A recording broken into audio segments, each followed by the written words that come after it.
Hello, everyone, and welcome to EduMatch. So follow along with us on Google Plus at bit.ly/tweettalk52 and on Twitter with the hashtag EduMatch. Speaking of EduMatch, do you want to be the featured person of the day? Do you want to grow your PLN in purposeful ways? Then please join us. Check us out at edumatch.org where you can sign up and fill in some information, and we're going to tweet things about you all around the clock so that our friends all around the world can find out how awesome you are and you can get connected. And also there's information there on how to join our infamous Voxer group that goes all around the clock, so as well as other things wherever else we may be. So just wanted to give a huge shout out to EdCamp Global, which will be going on June 29th and 30th. So please join in for that. They're looking for facilitators, as well as Pass the Scope EDU, which is coming before that this Thursday. And check out the hashtag PassTheScopeEDU on Twitter and on Periscope. There's going to be some great things coming along, okay? Also, there is the EduPassions conference going on at edupassions.net on September 3rd, so we are looking for people to fill out the call for presenters. If you have something that you are passionate about, then please join us on that day, and it will be awesome. So tonight, we are bringing back, by popular demand, design thinking. So we have an awesome set of panelists here for you. We have our moderator, Valerie, who might be having some connection issues, but she will no doubt be back. But in the meantime, then we're going to just go ahead and have the panel introduce themselves. So we will start from my right to my left. So let's start first with Toutoule. If you could please introduce yourself.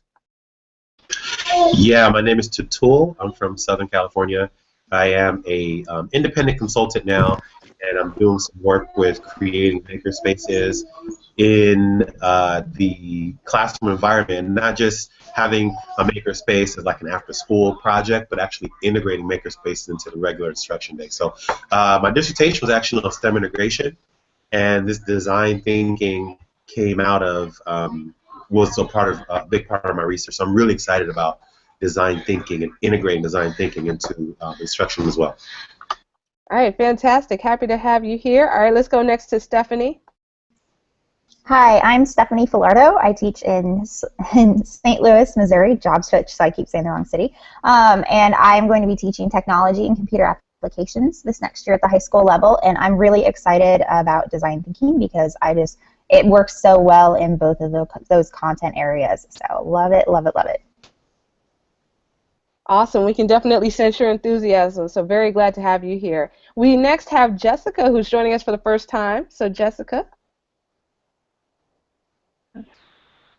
Hello, everybody. My name is Jessica Lura. I'm a TOSA. I'm a teacher on special assignment at a K-8 charter school in Northern California outside San Francisco.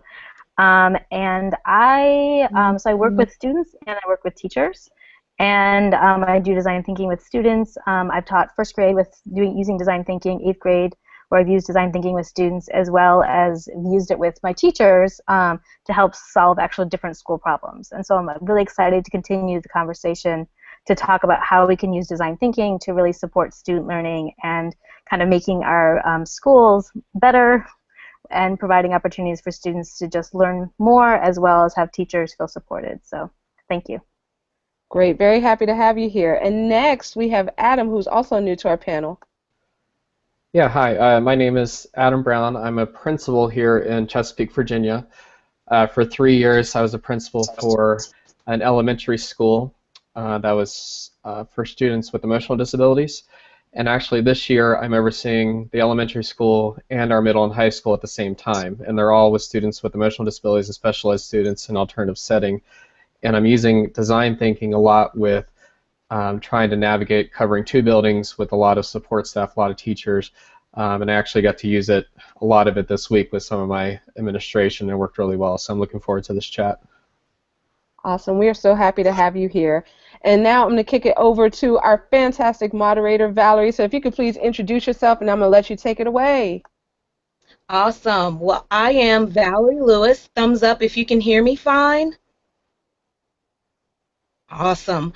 I am a Georgia educator, language arts, special education, and I am excited to be in this chat tonight, and glad that Sarah asked me to moderate. Design thinking is definitely something that I am learning as I go, the ins and outs about it. So I do not profess to be a professional and expert in it, but I gather that it is something that we as educators may have been doing and just didn't recognize that that's what we were doing, and maybe it's been called something else. But nonetheless, I'm excited to have you guys here with us this evening, and I guess the first thing that I'll throw out there is, how would you define design thinking? So for those people that may be tuning in for the first time with us, how do you define it? What is it? And if you don't mind, what is it not? Are there any brave souls that's willing to jump in there and tackle that question? Yeah, for me, design thinking is kind of along the same lines as problem-based learning, but it's really using these designing to solve problems, right? And when you're looking at, the big thing with design thinking is thinking of a solution to a specific problems and how to design that the solution. So going through the process of designing it, going through the process of iterating, and going through the process of failing maybe, and through that whole process, you really where the authentic learning happens. So that's why I really got excited about design thinking, because that's really what scientists do. Scientists and engineers, they find a problem, they design solutions to it, they test it, and they come back and they see if they're right or wrong, and then they iterate and they keep going until a final solution is found. Awesome. Awesome. Adam, Stephanie, or Jessica, anything that you want to add to that of what Toutoule mentioned in terms of the definition of, or how would you define design thinking, and what would you say it is not? I think for me, design thinking is a lot of guided discovery. It is being okay as an educator to move students down a path towards finding their own solutions or their own answers, but it being okay if they fail, and teaching the students to be okay that they fail. I think oftentimes in education we're so product-oriented, and design thinking and guided discovery is all about the process and being okay with the process and trusting in the process. What it is not is taking a graphic organizer and going step by step and we're designing an answer. I don't think that's it at all. It's not standardized testing. It is believing in the process of learning and being that person who can kind of push a student forward as they maybe get stuck or maybe they need help at a certain area, and that's your role. But in the end, they're finding their own answers, finding their own way of learning. So Adam, if I hear you correct, and I like what you mentioned when you said what it is not, so those teachers that may be new to the idea or not sure how to integrate or implement this in their classroom, this is where it may and guiding the learning and telling everyone what's going to happen and how it's going to happen. And so what you are saying with design thinking is, we're going to have to take a seat. Matter of fact, take several seats and step away and allow students to discover, probe, ask questions. It's their guided discovery, and kind of be there more so as a facilitator. Yeah, and I think that facilitator is key. And as an administrator, I have to allow those teachers to take those instructional risks, and I have to be there when it doesn't go as planned, or they say, well, this isn't what I always do, and kind of help coach them through. And for me, as a principal, for my staff, I try to implement a lot of professional development that's around design thinking, where the teachers are helping create policies or guidelines or protocols, and kind of show them that it's not as scary as it sounds, and it actually is a really good tool. Awesome. Stephanie or Jessica, did any of you guys want to add to that? Stephanie was going to say something, but I'd be happy when she connects to mention something. Oh, she's back. I think I'm in there. Sorry. Okay. I was had to yell at some dogs to be quiet. So I think that the thing for me that, of what design thinking is that it's it's the opportunity for me as a teacher and as a facilitator to say yes to my students at times when we would normally say no. So a project that I did with my students over the summer is they were building cardboard roller coasters, and you know, I gave them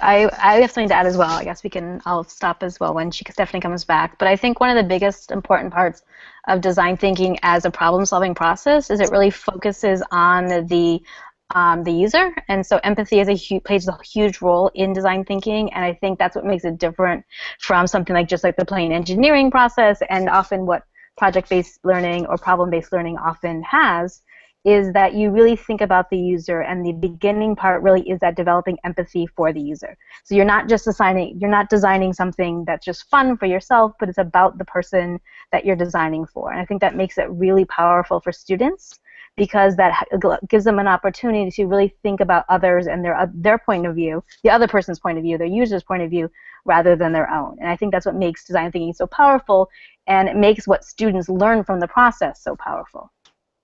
Awesome. That is excellent. And Stephanie, I see that you are, Lose her again?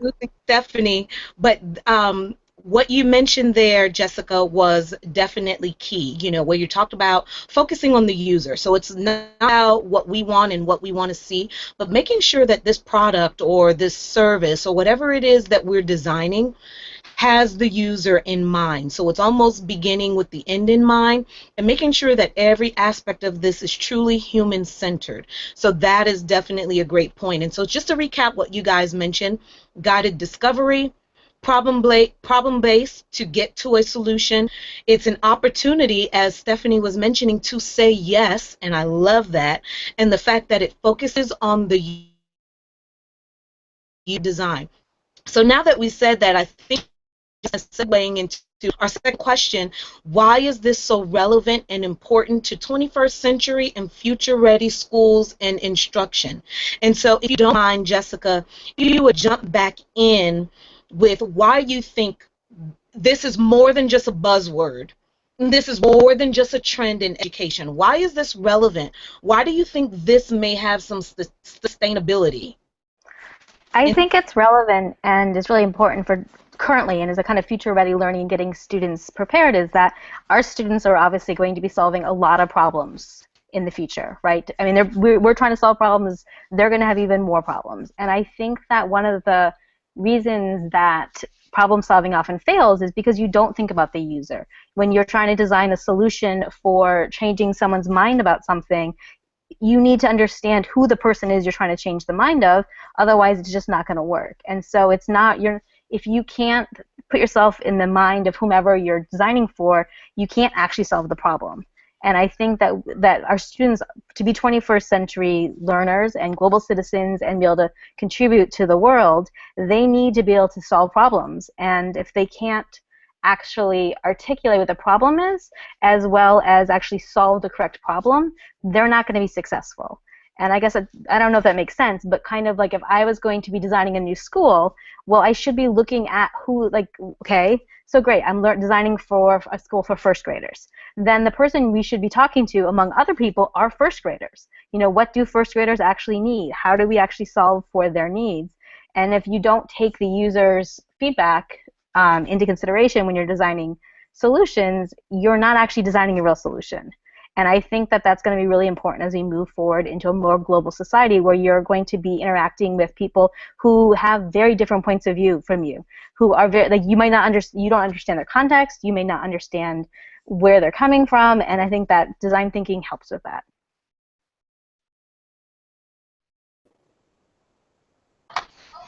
Yeah, it looks like we lost Valerie. I'll jump in on that. I think it's really relevant. Just thinking about like the standards that are coming out, the next gen science standards, and how do you get students in schools to move into those standards? That's the one thing. But I think on a bigger scale, when you think about having to move a lot of our students into science and engineering fields, and having to make breakthroughs in science and engineering fields, the younger we get them doing things that science and engineers do, the better.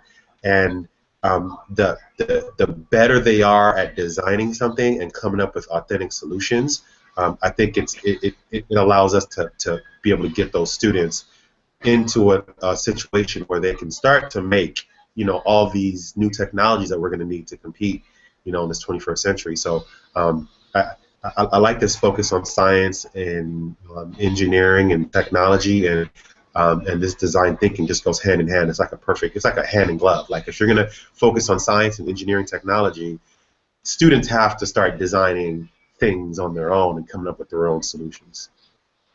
And that's interesting that you mentioned, Toutoule, about science or STEM standards and how that might be relevant to students using the design thinking process. But let me throw this out to you guys. So let's say if we're not getting into the really heavy content standards and stuff. Let's say if we're focusing on a real issue. I'm pretty sure many of you guys are aware of all the things that are going on or that have been transpiring in the news lately. And when we look at that as being a problem that humanity is facing and dealing with, where does character education fall into this? And I'm kind of plugging in character education because currently right now we're in the process of designing something for the Teachers Guild, if you guys are familiar with Teachers Guild, and we're talking about building character. How do we build character in our students, and how do we design this as educators from day one? So in our homes, I don't know how many of you on panel are parents, by a show of hand. I know Toutoule has a young one, okay, and then some of you are off screen, maybe parents as well. A lot of focus on character education may take place at the elementary level.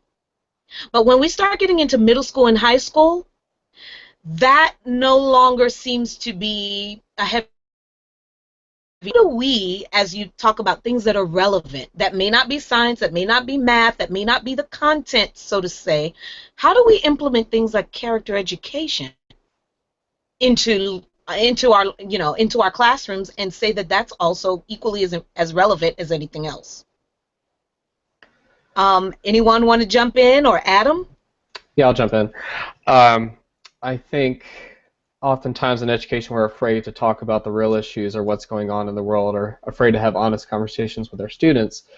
And I think if you start those conversations or talk to your student like an actual person, and instead of just someone that you need to teach to the test, having that dialogue, understanding their point of view, all develops that student-teacher relationship, which engages them more. I see it, I work in an alternative setting, and the biggest thing we work on is that relationship. We can never get through to these kids unless we sit down and talk with them and understand what's going on during their daily lives, their perspective, and give our perspective as well.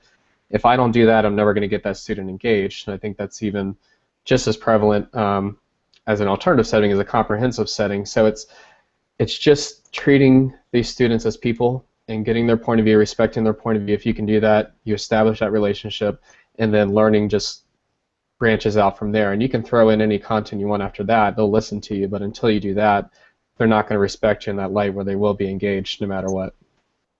Excellent point. So rapport is definitely important. It's relevant to education, and that's definitely something to begin from day one as we talk about building character. Now, I believe when I was mentioning the Teachers Guild, Jessica, you kind of shook your head about not a familiar platform. Well, the Teachers Guild kind of, they function under the umbrella of IDEO, and they their work is based off of design thinking, and they really are pushing the envelope in the education space. And so if you check on Twitter, you can find them online just like anything else. You'll notice there's like a 9-day character challenge that's going on right now. And all of this is kind of part of the design thinking, where people are kind of sharing what they know about a certain topic, getting into that first phase, as some of you may know or may not know, as the discovery phase. So we know there's a problem. We see it in our news. It's inundating our TV sets. Even our young kids know that there's police brutality and racial profiling, and just it's just on our news sets. I mean, it's almost to the point where we don't even want to turn on our news, our TV sets anymore. But how do we build character in our students? How do we raise these adults that are now mindful, that serve our human beings in a way where they can empathize with them, that they can think critically? So these are all things to think about, and I'm not going to beat that over the head any longer unless someone else wants to jump in. But I want to kind of move on into what are some of the resources that you guys would refer. So someone who's a novice teacher or someone who's never heard of design thinking, where would you steer them? And if everyone could at least share one tool or one website or one place that maybe you found to be helpful for you, where would you send them? I believe that Stephanie also had a comment. She had something that she wanted to say about the last question. Yes, Stephanie, jump right in. Okay, so the relevancy, and I think this has, sorry, there's dogs barking in the background. I think this also goes to, you know, the relevancy as well. You know, it's real world. I'm sorry, I have to yell at them. No problem.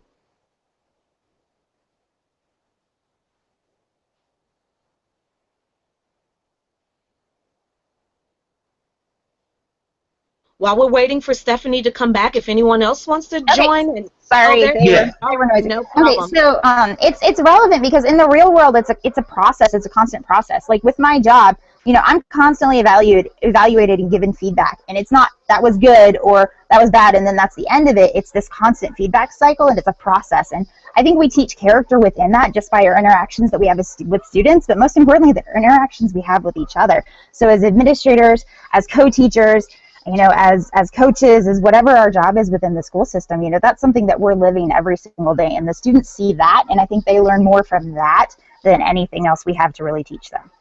That's a great point, Stephanie. So what I'm hearing you say is that character is not a separate subject. It's not a bell to bell. It's not this segment of the day and we're only focusing on it. Character is a lifestyle, and it should be seen. When people look at you, they should know who you are based on your actions, based on how you treat them, based on their observances of you with others. That is definitely a great point, Stephanie, and I'm glad that you brought that up. It should not be taught separately. It is a lifestyle. Excellent. So what are some of your go-tos? Okay, go ahead, Toutoule, sorry. Yeah, I want to jump in on that character and design thinking as well. And when you were saying that, I was just thinking how little we engage students in coming up with authentic solutions, right? Like, if there's an issue happening at school, all the adults kind of huddle around and we talk about it, and here's a decision, and then we kind of push it on down the pipeline. But we never step back and give the students the problem and say, here's a problem we're having, and allowing them to come up with a real solution and then implement that solution, and what would that look like. So when you're talking about character and you're talking about character education, well, we're having this specific problems. What type of solutions can we design in our schools that will allow this problem to be fixed? And then let's try it and then come back, look at it, and then iterate, right? So that really gives the students buy-in into some of the solutions. And if the students have buy-in, they'll probably more than likely follow through with whatever it is that they came up with. So that design thinking has a lot of different applications in character education. That's a great point. Absolutely, and I don't know where the breakdown happened. When I was in high school back in the 90s and we had student government, I almost remember feeling like we ran that school. Not because it was just a mentality that we thought we were doing something, but literally, we did run the school. The adults entrusted us. If we wanted to start a petition, we started a petition. If we wanted to do fundraising, we came up with what those fundraising initiatives would be, and we carried it out. It's almost like they trusted us to do it, or they empowered us to do it, and we carried it out.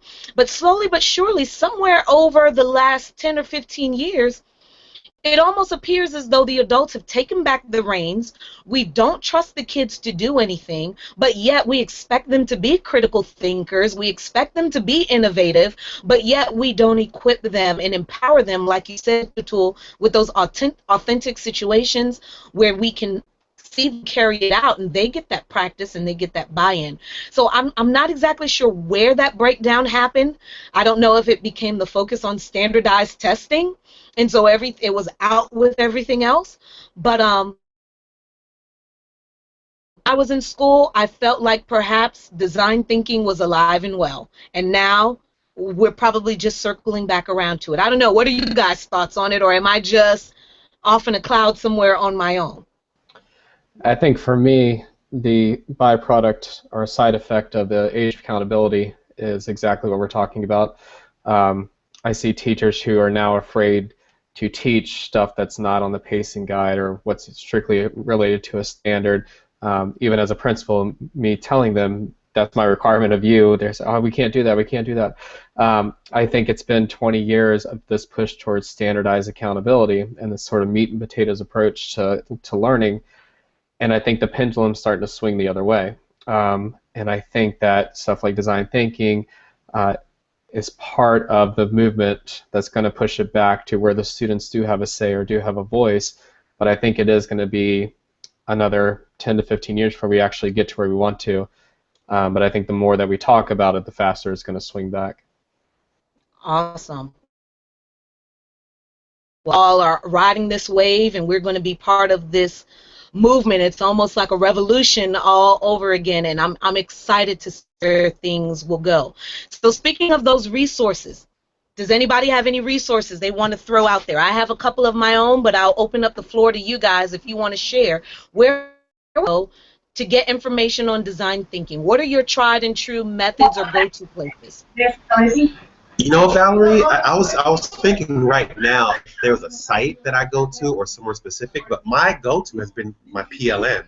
Like going on Voxer and going on Twitter and following people's feeds and seeing what people are doing and having conversations. I think my best ideas have come through just conversations like this. Like someone says, hey, like we're doing the backyard science thing. The only reason I started the backyard science thing was because Stacy was doing it, and we started talking, and she was like, "Oh, this is cool. Let's try X, Y, Z," and that got me thinking how to get that. Got my brain moving. So to me, it's my PLN and people like you guys who are in this group who have wonderful things you do in your classrooms, and you share it either on Twitter or on something like this, a Google Hangout, or we go on Voxer and we talk about it, and I'm like, yo, that sounds cool, and we side box, we talk and plot and scheme, and I go back and I try it, and that's how I've been getting a lot of my stuff. Awesome. Jessica, how about you? After Jessica, I'll go on to Stephanie and then back to Adam if you guys want to add any resources. So Jessica, where do you go? I do a lot of different things. One of my main resources, especially when I was starting out, was the Stanford Design School. They have a K-12 lab that has they put all of the resources online so that teachers can find kind of like how to start, like how to do a design challenge in an hour with your students or with adults, and sort of kind of teaching them how to teach the process to other people, which I think sometimes people struggle with, or how to ask interview questions, or how to do an empathy video or an empathy interview. The Design Thinking K-12 chat, the DT K-12 chat, also has lots of great resources. It's a great community of people who do design thinking in their schools. And so it's a weekly Wednesday chat, although I think they're off for the summer. And it's a great place if you're kind of like, I want to do the design challenge, but I'm having problems, and I go there to ask them for advice. Awesome. Thank you. Thank you for sharing that. Stephanie, do you have any go-tos? And then we'll go to Adam. Yes, I do. I actually, I'm going to probably give a plug here, whether or not I'm supposed to, for Launch by A.J. Giuliani and John Spencer. We know that our Sarah has a quote in there. And that's been an amazing resource for me. Used it with my students and the resources that go along with it. And then also really my students themselves. I think we often underestimate and discount the resource that our students can be for us, and just conversations with them, that having conversations and seeing what they're interested in, the ideas they come up with, and just letting that creativity come out is such an amazing resource for me. Awesome. And then If you would tell me again, you said A.J. Giuliani and John Spencer. Was there something you said before that, or are they the individuals that you go to? They're the ones that wrote the book Launch. Launch. Okay, gotcha. The book Launch. Awesome.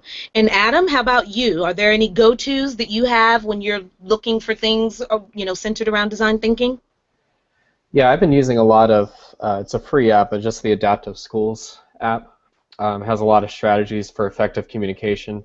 And then what I've been doing with a lot of the policies we're setting for next school year is we use these strategies, but it's not resolved just with our support staff. It goes to our teachers and then with our students, and then we reach a consensus. But this app and all the strategies help me, or help our school and me as well, get away from groupthink, or people just saying yes, or me ever taking the conversation, and reaching a consensus in an effective way where everybody's voice is heard. So I would highly recommend that. And I also agree that just talking with the students and not having a purpose for the conversation, just talking and chatting goes a long way, and do that every day. Awesome. And I'll share a few here. This book, if you guys are not familiar with it, Change by Design. It's written by Tim Brown, actually over there at IDEO, and the teachersguild.org. That platform is one that I find is really resourceful and kind of gives you a hands-on, so there's a ideas, and like Toutoule mentioned, your PLN can kind of jump in and like your idea or ask questions to help sharpen your idea or help you look at it in a different way. So for me, this Change by Design book is a really good piece. Also, the Teachers Guild platform, and I don't know if you guys are familiar with the XQ Super School Challenge. It was going on a little while ago, but they have this really huge, and it's based on design thinking, this huge box. I don't know if you guys can see it well. It's just as big as I am. But in this box are tons of resources based on the design thinking. And so when you guys talked about the empathy interviews and interview cards, I mean, this whole kit is set up, and it is free. You know, teachers love free. Free, free, free. Now, I don't know, you go on XQ, the letter X, the letter Q, Super Schools, I don't know if you can still order a kit at this phase. However, even this poster that's up on the wall behind me, I mean, they'll ship this all to you. I mean, it is a fabulous toolkit. And then the Teachers Guild also has their own toolkit. And I'm sorry, I'm like in a storage room. I'm literally in a closet. This XQ toolkit, and looks like my screen froze. But yes, you can get this XQ toolkit from the Teachers Guild as well that will help you with the design thinking process. So there, ladies and gentlemen, you've heard a bunch of resources if you are not familiar with design thinking that you can go through. In our last tweet and talk that we had earlier this spring on part 1 of this design thinking, I know that Laura Dixon mentioned a very great and clever definition that some students in New Zealand came up with. And I apologize that I didn't get a chance to write that down for you guys, but it covered pretty much all the things that the panelists talked about here today. Human-centered, empathy, starting with the end in mind. It even talked about the problem solving, getting to a solution. So I think that we are right on target with that. Rachel Pearson mentioned the Culver City Schools project. So if you're not familiar with the Culver City Schools project, please Google that and look that up. And I believe Corey Schiffburn, Corey, I'm butchering your name, Corey Colburn Shiflett, she also mentioned a project, and I wrote it down here in my notes. The last one here, what was it? Oh, it was called the Future Problem Schools Solution, FPSPI.org, Future Problem Solving Program International. So those, you guys, if you're not familiar, you're curious about it, it's not something you're going to learn overnight in one sit and get. It does take time. Get familiar with design thinking. And before we wrap this up, let's just do a quick run through. Can tell the viewers what are the steps to design thinking. Anybody brave enough to go through that?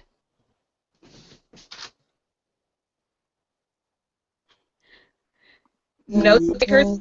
Oh, we got a taker. Awesome. So I think the first piece of it is kind of framing the problem. So what problem are you solving? And then the second piece of it, there's a whole framework for this that it's not in front of me right now. It'll take too much time for me to pull up. But the second piece of it is designing, like actual putting together design, and that can look in a lot of different ways. You can have students talk with each other. You can have a group conversation, a whole group, small groups. And then the next piece of it is like creating some type of prototype. So it could be a physical prototype, like, you know, in science, if you're making a bridge or you're making a device to catch water or whatever. Then the next piece of it is testing. You test your prototype and get a bunch of data, a bunch of information that informs whether your prototype worked to your specifications or not. And then the next piece of it is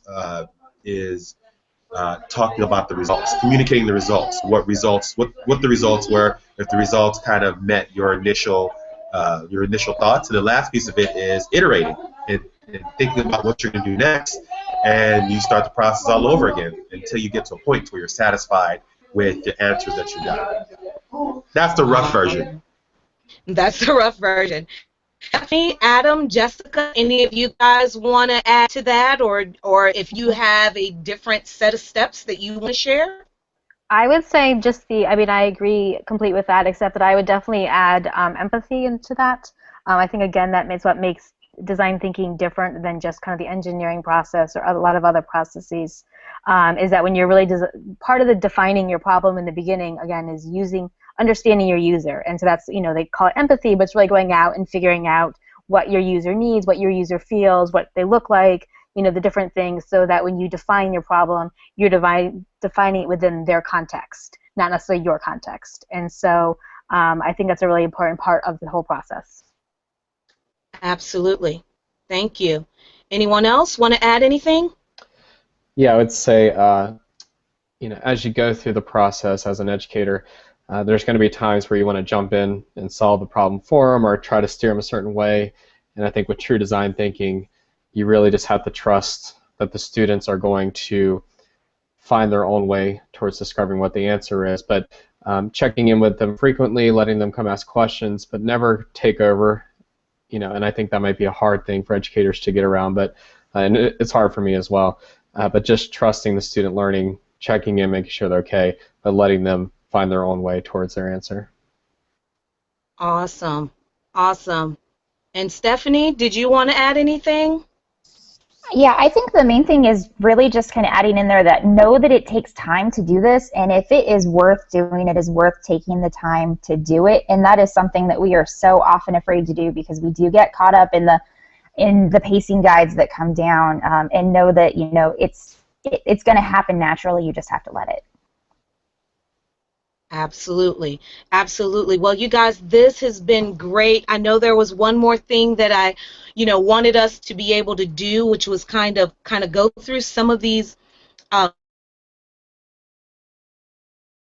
the steps look like, but I know that we are kind of running out of time. So, just to kind of give everyone an idea, when we're thinking about the discovery and brainstorming some things, want to brainstorm what character education look like? What does community activism look like? And another hot topic, what does flexible seating look like? So these are all things that are problems, correct? And we want to solve this problem. So when we're thinking about certain in our communities that feel like just doesn't care about them, or feel that they've been dealt the short end of the stick. How do we design something to solve that pain point for that group? Our students in our classrooms that just feel like, oh, school is just boring and I don't want to show up, and oh, here we go again. How do we design something with them in mind? And when we're talking about building character, well, I kind of think that that kind of goes hand in hand a little bit with the community activism piece. But when we're talking about building adults that can see beyond color, that can see beyond neighborhoods or zip codes, that can see beyond socioeconomic status, how do we build character from day one? And so if we needed to brainstorm some ideas, pretty sure those of us that are right here on this very hangout would probably throw out a set of different ideas from the lens that we look through. But it doesn't make either one of our ideas better than the next person, or, you know, no one's right and no one's wrong. As a matter of fact, I gleaned some insight from some of the things that you guys may bring to the table. And so I think that's what's awesome about it, is that I don't have to have tunnel vision in design thinking, but I may have several aha moments that maybe I did not realize or recognize before. And so, because we are out of time, if you want to continue this, especially with the character education, I definitely implore you guys to go on to the teachersguild.org platform, where we are actually running an actual sprint design on character education, and I would love to see the ideas that you guys come up with, and we can give feedback to each other, we can iterate and build and come up with something great. So if there's not anything else, and I'll just open the floor one last time if anyone wants to give any closing remarks, and then I'll pass the baton on over to Sarah. All right, Sarah, all yours. Take it away. All right. Well, thank you so much, Valerie, for moderating that awesome discussion. Thank you to everyone on panel. Just loved hearing what everyone had to say, as well as everyone on Twitter and chiming in the Q&A, and our live viewers, as well as our replay viewers. So definitely appreciate that.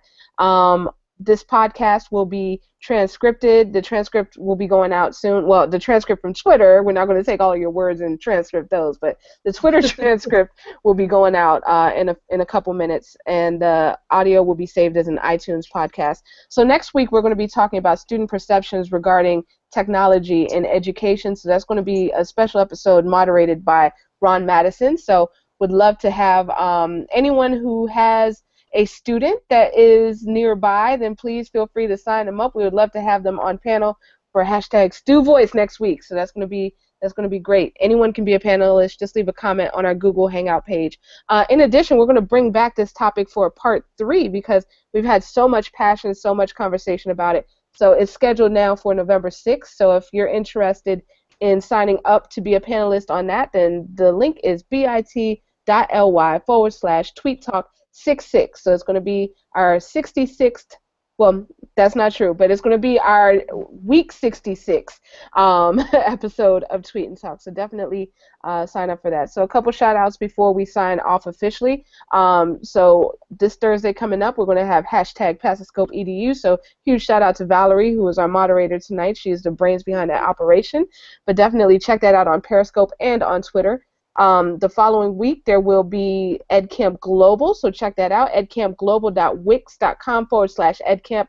Still looking for facilitators, so if you're interested in facilitating a session, looking for you for that. We're going to have our very own EduMatch EdCamp, so EdCamp EduMatch going on August 6th, so sign up for that at bit.ly/EdCamp EduMatch registration. So cannot wait to have you there. And last but not least, the EduPassions Conference. What are you passionate about? Go ahead and submit a call for proposals that we're having open right now at edupassions.net. So check that out right on the main splash screen, and you can submit a panel or a presentation or an Ignite session on whatever your educational passion is. So we're still looking for people for that. So that is about it. That's a wrap. So again, thank you to everyone, and join us next week. Same bad time, same bad channel. Have a great night.